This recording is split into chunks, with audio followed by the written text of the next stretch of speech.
warahmatullahi wabarakatuh. Waalaikumsalam warahmatullahi wabarakatuh. Selamat sore teman-teman. Balik lagi di podcast kedua kita tentang toxic relationship. Ya, bersama kita sudah dengan Mas Wildan Firdaus dari angkatan 23 dan Mbak Aisyah dari angkatan 22. Boleh perkenalkan masing-masing, Pak Mas? Apa aja nih yang dikenalin? Mungkin dari mana? Status boleh. Oke, perkenalkan nama aku Wildan Firdaus. Di sini aku angkatan 2023 dari Fakultas Psikologi. Asal aku dari Kota Bandung, Jawa Barat. Dari Bandung. Oke, kalau yang sebelah dari Jawa Barat, aku dari Jawa Tengah. Perkenalkan nama aku Dinda Aisyah, aku biasa dipanggil Ais. Aku dari angkatan 22. Kenal, Mbak Ya, Aisyah. Oke, kayaknya kita langsung aja deh. Jadi, menurut Mas Wildan sama Mbak Ais nih, apa sih tentang toxic relationship itu? Ya di kalangan Gen Z sekarang kan kayak baru marak-maraknya gitu kan. Oh iya, betul. Apa sih? Ladies first. Oke, ladies first. Oke. Kalau dari pandangan aku nih ya tentang toxic relationship, kalau dibahasakan toxic itu kan dia kayak racun gitu ya. Racun itu kan sesuatu yang membahayakan buat tubuh gitu. Nah, toxic relationship menurut aku suatu hubungan yang dia itu nggak baik untuk dilanjutkan atau diteruskan gitu. Nah, tapi kita kembali lagi nih konteksnya toxic relationship nih, apakah hanya tentang hubungan antar pasangan gitu ya, antar orang pacaran atau suami istri mungkin ya, tapi itu kan terlalu jauh ya buat kita gitu. Tapi sebetulnya toxic relationship tuh nggak hanya di hubungan orang pacaran aja gitu, nggak hanya di pasangan, tapi juga di keluarga bisa, di lingkup pertemanan bisa. Jadi sesuatu yang toxic itu nggak hanya di hubungan antar pasangan aja. Itu sih Kak Gloria. Kalau dari Mas Wildan? Kalau dari aku sih sebenarnya nggak beda jauh ya sama Mbak Ais tadi gitu. Kalau ya toxic itu kan artinya racun gitu yang dimana kita juga tahu kan itu nggak baik gitu. Nah, mungkin di sini juga teman-teman juga udah pada tahu kan. Jadi toxic relationship ini kebanyakan kayak misalkan ada salah satu pihak yang terlalu mengekang atau misalkan ada yang suka pakai kekerasan, terus suka selingkuh kayak gitu-gitu. Nah, mungkin di zaman sekarang tuh udah banyak yang kayak gitu juga kan terjadi. Sebenarnya itu nggak baik untuk diteruskan, tapi kan kadang kita ini namanya cinta tuh kan jatuh cinta tuh bodoh gitu. Iya, apa sih yang gak buat kamu? Makanya ada kata salah satu dosen, kalau jatuh tuh kan kita biasanya merem kan. Nah, kita tuh harus membangun cinta, karena bangun itu kita melek gitu. Nah, itu jadi ya kalau misalkan kita udah udah terjebak di dalam toxic relationship, menurut aku itu mending diudahin aja gitu, karena misalkan emang ada kesempatan untuk diperbaiki, cuman kayak gak bakalan signifikan kayak gitu. Diudahin aja ya. Iya. Kalau biasanya gitu penyebab toxic itu gimana sih? Gantian. Kalau dari aku ya, ini kayaknya ya bukan maksudnya pengalaman aku ya. Enggak dia boleh. Oh enggak. Mungkin ya kalau toxic itu karena dari lingkungan juga sih. Selain dari diri sendiri yang emang egonya masih belum stabil gitu, masih nggak mau ngalah antar pasangan kayak gitu. Itu juga bisa ngaruh dari lingkungan. Kayak misalkan kita ngeliat nih, yang awalnya kita tuh biasa aja, terus tiba-tiba kita ngeliat pasangan lain tuh kayak cowoknya ngekang ceweknya, terus kayak kita tuh kepancing kayak, oh dia juga kayak gitu ke ceweknya, berarti aku juga bisa dong kayak gitu. Nah, itu juga menurut aku bisa menjadi salah satu faktor timbulnya toxic relationship. Karena kita itu kan hidup bermasyarakat yang pasti kita melihat dengan lingkungan sekitar kita juga ya. Kadang kitanya udah nahan-nahan nih untuk berbuat baik ke pasangan kita, tapi kalau ternyata lingkungan sekitar kita itu seperti itu, pasti kita akan mengikuti kebanyakan orang bersikap gitu. Ikut trigger ya Mbak? Iya betul, kayak dia juga dikekang kok sama cowoknya gitu. Terus kadang kan juga ada yang ceweknya merasa, kok kamu nggak ngelarang-larang aku sih, aku cewek kamu kan sih, kan kadang ada yang gitu kan ya. Jadi mungkin dari situ bisa lama-lama jadi buat pikiran cowoknya kayak, oh iya berarti aku harus selalu ngatur apa yang harus dilakukan nih, padahal kan bukan bukan seharusnya seperti itu gitu kan ya. Kita kan meskipun kita hidup punya pasangan, tapi kita masih jalan di atas kaki kita sendiri gitu Iya. loh. Sama mana mau nambahin juga Iya. mungkin kayak apa ya, kayak kita tuh kan kayak melihat pasangan lain tuh dengan caranya sendiri so sweet gitu. Nah terus kita tuh kayak mau nih cobain kayak gitu juga, tapi malah ntarnya jadi jatuhnya tuh toxic gitu. Kayak misalkan aku tuh punya pasangan, biasanya kita tuh kayak so sweet gitu, tapi begitu ngeliat pasangan lain yang biasa kalau misalkan ceweknya mau main ya udah Bolehin ngobrol gitu gitu. ya, bolehin. Terus ketika aku melakukan itu ntar jadi malah berantem kayak gitu. Itu juga bisa menjadi salah satu faktor sih menurut aku. Tadi kan faktornya, terus gimana sih mencegah toxic relationship itu gimana gitu biar kita nggak terjerumus ke toxic relationshipnya. Boleh aku dulu? Boleh? Boleh Pak. Kalau dari aku ya, untuk kita menghindari terhindar dari toxic relationship, menurut aku komunikasi. Karena iya betul, karena yang dinamakan toxic relationship itu nggak cuma yang kayak tadi diceritain sama Wildan ya, yang dilakuin sama orang itu ketika diterapkan di hubungan aku tuh nggak bisa gitu. Kalau itu tidak dikomunikasikan dengan baik antar kedua belah pihak, itu pasti jatuhnya toxic gitu. Toxic tuh nggak sesuatu yang melulu ngelarang terus toxic. Ada kok melarang yang jatuhnya malah jadi baik dan ternyata nggak toxic gitu di hubungan orang gitu kan. Jadi kan masing-masing ya. Jadi menurut aku komunikasi itu sesuatu hal yang sangat penting untuk dilakukan antar kedua belah pihak biar sama-sama ngerti gitu. Karena kalau misalnya yang cowok maunya ini, melakukan ini, tapi nggak dikasih tahu nih ke ceweknya, kan pasti ceweknya bakal curhat ke teman-temannya yang aneh-aneh ya. Nah itu bisa jadi ajang toksiknya di situ. Jadi kalau dari aku komunikasi sih penting banget. Kalau dari aku ya Pengalamannya Mas Wildan sebenarnya gimana? sih simple aja. Kalau misalkan nggak mau kena toxic relationship ya udah nggak usah pacaran. Tapi kayak nggak mungkin ya zaman sekarang kayak Nyaman. aduh, Nggak mungkin ada kok, kan nggak untuk kemungkinan ya. Ini sekalian promosi kayaknya Mas Wildan tuh. ada nih teman-teman. Boleh ya yang Boleh 08.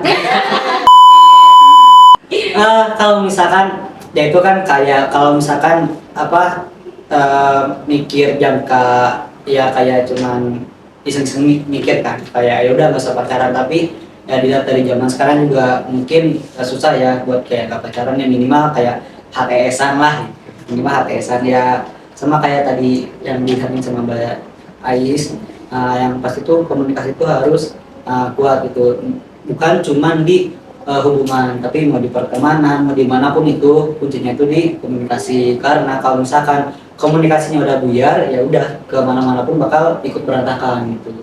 Nah terus juga selain komunikasi, kita juga harus bisa harus bisa ngendalin ego kita gitu. Jangan kalah sama ego kita sendiri. Kalau misalkan emang itu membuat orang lainnya nggak enak atau misalkan malah jadi sakit hati, mending kita turunin ego kita. Terus juga kita juga harus ngertiin juga perasaan orang lain kayak gitu. Jangan pingin dimengerti terus gitu. Kita Yes. juga harus mengerti juga. Itu sih kalau dari aku.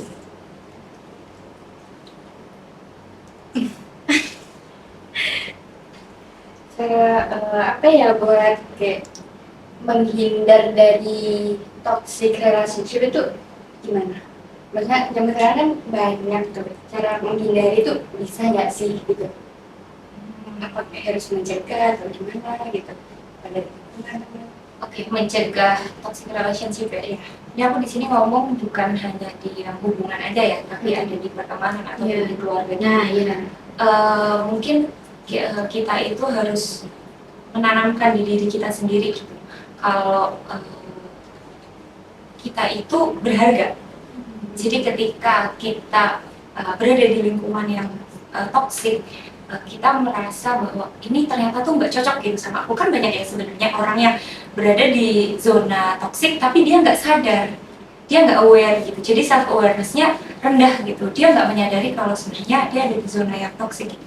Jadi kalau dari aku kita harus meningkatkan kesadaran diri kita sendiri. Kita harus belajar menghargai diri kita sendiri bahwa aku ini berharga loh. Gitu. Jangan sampai aku yang udah susah payah menghargai diriku sendiri, aku berada di zona yang salah gitu. Sehingga ketika kita udah menyadari kita ada di zona yang gak tepat, kita bisa komunikasikan dengan orang-orang tersebut gitu. Kalau aku nih seperti ini loh, gimana baiknya kalau kita melakukan yang seperti ini aja gitu. Jadi kita mampu untuk mengkomunikasikan itu ke orang-orang yang bersangkutan gitu. Karena semuanya itu sebetulnya kembali ke benteng diri kita sendiri aja sih. Kalau dari aku ya, selama ini menghadapi orang-orang toksik itu kayak gitu. Jadi aku berharga, aku dan susah payah menghargai diriku sendiri. Ke orang tuh tega banget gitu. Jadi kalau memang misalnya orang itu toksik dan sekiranya memang sangat tidak memberikan keuntungan gitu ya kasarnya, nggak ada sesuatu hal yang berarti di hidup aku pelan-pelan bakal cut dia gitu. Tapi juga pelan gitu, nggak yang langsung tiba-tiba meng-cut off dia gitu. Jadi kayak mungkin aku akan mengurangi interaksi sama dia atau pelan-pelan gitu. Jadi atau malah aku mengkomunikasikan sama dia gitu loh, kayaknya kita cukup temenan tapi ya udah gitu loh, nggak yang sedekat dulu atau segimana dulu, karena ternyata kita nggak cocok, kita nggak satu visi misi gitu di pertemanan gitu. Balik aku apa ya yang dibatai semua sama balik yang ngapain sih ya, yang pasti untuk mencegahnya ya kita juga harus memperbaiki komunikasi, baik ke poin-poin yang tadi udah aku sebutin sama Mbak seperti itu. Nah terus kita juga harus benar-benar nyadar. Nah jadi kenapa gender jika menjalani hubungan itu selalu toksik, entah itu karena hubungan dari pertemanan atau keluarga atau apa sih menurut Mbak dan Mas? Boleh dulu gimana? Oke, kalau dari aku sebenarnya agak bukan nggak setuju sih, kurang setuju ya, selalu sebenarnya nggak selalu sih. Aku aku aman-aman aja. Oke, juga. Aku nggak tahu sih kok, aku kan anak yang baik-baik. Ayo, wah. Kalau misalkan kenapa mungkin di zaman sekarang ya jadi kayak marah lah, kayak toksik gitu tuh, kayak menurut aku tuh karena mungkin ya kayak FOMO gitu kan, FOMO terus kayak ya salah lingkungan juga, salah pergaulan atau salah memilih pasangan juga itu bisa menyebabkan toksik gitu kan. Terus ya kalau dari lingkungan tuh ya ketika kita melihat si A memperlakukan pacarnya seperti apa, terus kayak mencoba nih ke pasangan kita, taunya malah jadi nggak cocok, malah jadi berantem, malah ntar jadi ada kekerasan atau apa, itu salah satu penyebabnya. Terus juga bisa dari diri kitanya sendiri ya, apalagi aku lihat tuh generasi sekarang tuh nggak tahu kenapa ya kayak mudah marah gitu, disenggol dikit ngambek gitu. Senggol bacok ya? Mungkin itu sih kalau dari aku, salah beberapa faktornya. Kalau dari aku ya, Gen Z zaman sekarang banyak yang kena toxic relationship. Mungkin kita balik lagi ke beberapa materi yang pernah kita pelajari ya, bahwa kita kan belajar tuh tahapan-tahapan perkembangan ya, karena kita di psikologi gitu kan. Berarti jadi belajar tentang fase-fase perkembangan. Nah, Gen Z yang dimaksud sama teman-teman di sini di podcast ini kan mungkin usia-usia kita ya, yang di masa-masa kuliah, di masa-masa dari SMA pindah ke kuliah gitu ya. Itu kan di fase-fase remaja akhir dewasa awal lah. Di situ kan kita lihat bahwa usia-usia tersebut itu masih rentan emosinya tuh, kayak tadi ditanyain sama Mas Yuldan ya, kenapa sih yang sekarang tuh senggol bacok gitu? Karena memang di usia itu kita tuh masih rentan, masih bingung, masih mencari jati diri kita yang sebenarnya tuh apa gitu. Jadi untuk pengelolaan emosi itu juga belum stabil. Kemudian juga kita masih mencari-cari, masih meraba-raba kita ini mau bergerak ke arah mana sih gitu. Makanya dari situ kita bisa tarik sedikit kesimpulan berkaitan dengan anak-anak zaman sekarang tuh banyak yang gampang kesulut emosinya tuh ya, mungkin karena memang lagi fasenya gitu kan. Mungkin itu sih kalau dari aku.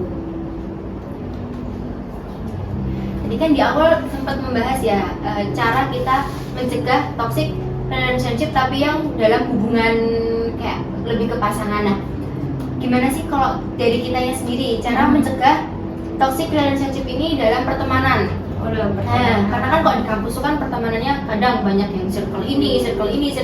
Nah, ya kadang kan berkubu-kubu gitu. kurang berbaur lah gitu. Nah, cara juga di perkuliahan kan maksudnya pergaulannya itu kan berbeda dengan waktu kita SMA gimana. Nah, itu kan fasenya kan memang juga beda gitu kan. Nah, itu gimana biar kita tuh nggak toksik terjerumus ke dalam toxic relationship dalam pertemanan.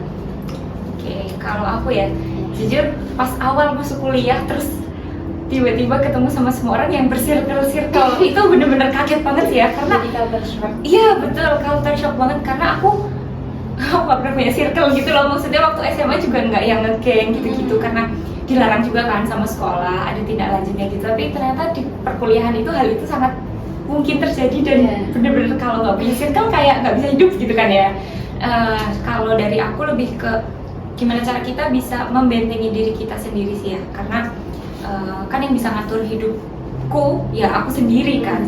Bagaimana aku mau bertindak, bagaimana aku mau bersikap itu kan kembali lagi kepada aku. Jadi aku berusaha untuk membentengi diri, untuk berusaha sadar bahwa oke, aku akan masuk ke kelompok ini jika kelompok ini memang kita mutualisme, saling menguntungkan gitu. Tapi kalau misalnya ada satu kelompok yang di situ komensalisme ya, cuma menguntungkan dia aja gitu, malah aku dirugikan gitu kan, mending aku menghindari kelompok-kelompok yang seperti itu gitu. Kalau misalnya udah kelanjur nih kecemplung gitu di situ, aku bakal pelan-pelan mundur sih ya, mundur alon-alon gitu kan ya, biar nggak lanjut lagi sama circle itu gitu. Karena itu makan energi, makan hati banget ya, kita ketemu sama orang-orang yang mereka maunya dengerin tapi mereka nggak mau ngerti kita gitu. Itu sakit hati banget sih ya. Jadi daripada aku tetap bergabung sama mereka, mending aku yang ngalah deh gitu, untuk kewarasan mental aku sendiri gitu.